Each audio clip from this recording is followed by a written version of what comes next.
Hello class, this is Module 4 of Psychological Appraisal and Assessment. This week we are going to focus on personality assessment. There are a number of different types of personality assessment measures, and as you all are forensic students, we're going to focus our time on talking about those assessment measures that are typically used in forensic contexts.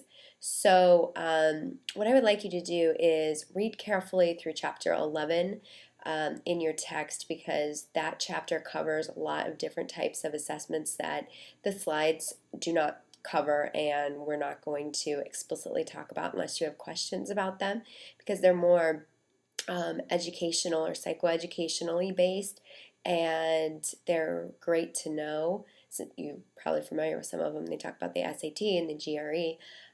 They also talk about the Myers-Briggs, which some of you may be familiar with. It's kind of a popular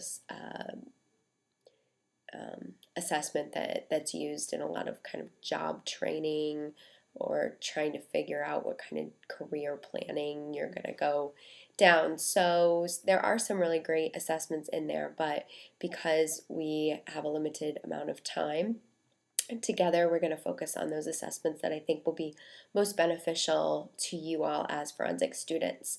Okay, so what are we going to talk about? We're going to talk about the MMPI-2, the Minnesota Multiphasic Personality Inventory, second edition, and one of your classmates is actually going to be presenting on this measure during our weekend session. So we are going to kind of limit the slides to just more of an introduction. We're also going to talk about the Personality Assessment Inventory, the PAI, which is kind of a sister measure to the MMPI. I only say that because it's similar in the way that it's constructed and the types of items that are on it, and the types of information that it yields. It's developed by somebody entirely different.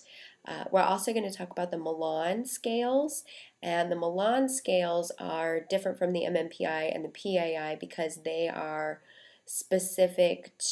been specifically developed to parallel a lot of the diagnostic information in the DSM-4 TR. So that's a great tool, but it's most beneficial, and it's actually only normed on individuals who have psychopathology. So whereas the PAI and the MMPI you can use with both individuals who have a history of psychopathology as well as those who do not, to kind of get more information about their personality functioning. The Milan is really only to be used with people who have suspected pathology or have a documented history of it.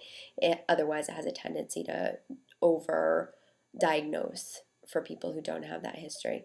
Okay, so those are the more structured, standardized personality assessments. But we're also going to talk about a couple of projectives this week, specifically the Rorschach and the Thematic Apperception Test, the TAT. We have one person that I know of who's going to be presenting on the Rorschach. And so again, the slides are really to serve as more of an introduction to the assessment. The Rorschach is a very complicated assessment, and it's not kind of as an instrument, but it's a very complicated assessment that requires a great deal of training and experience. So we're not going to be able to get into too much of that, but I would like you to obviously be familiar with the underpinnings of it and what it's designed to measure, what information it can yield, because I'm sure that you will all run into it if you haven't already in your careers. Okay, so just some general comments about personality assessment.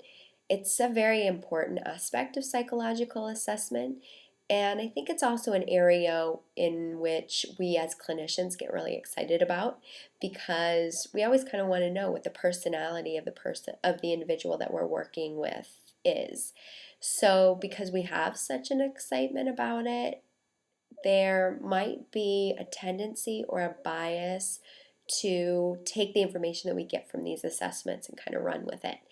And we need to be very, very careful, particularly in forensic contexts, about what we say and what we write. about these measures and about the information that we obtain from these measures. Essentially, what I'm trying to say is if you say something about someone's personality, which is generally understood by the lay public to be a static factor, something that doesn't change, you have to be very measured in your comments about that. Because if for some reason someone is having a bad day and they don't provide information that suggests that they're responding in an honest manner, if you immediately call them a malingerer based on this, that sticks and can have very negative repercussions.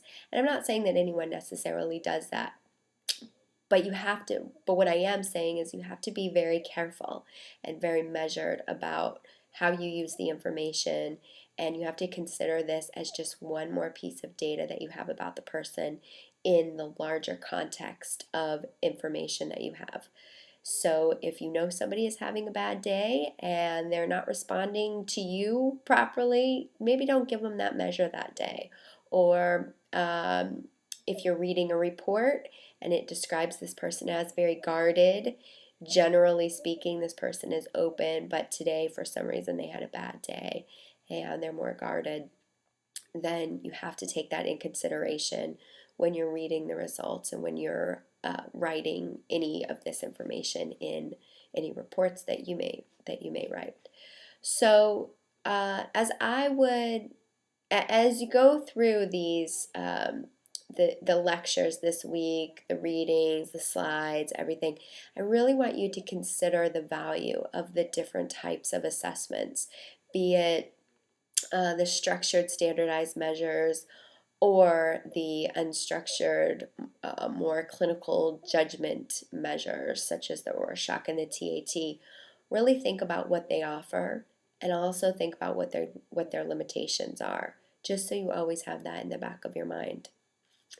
Okay, so now by this time all of you should have submitted your presentation topics and should be all set with that.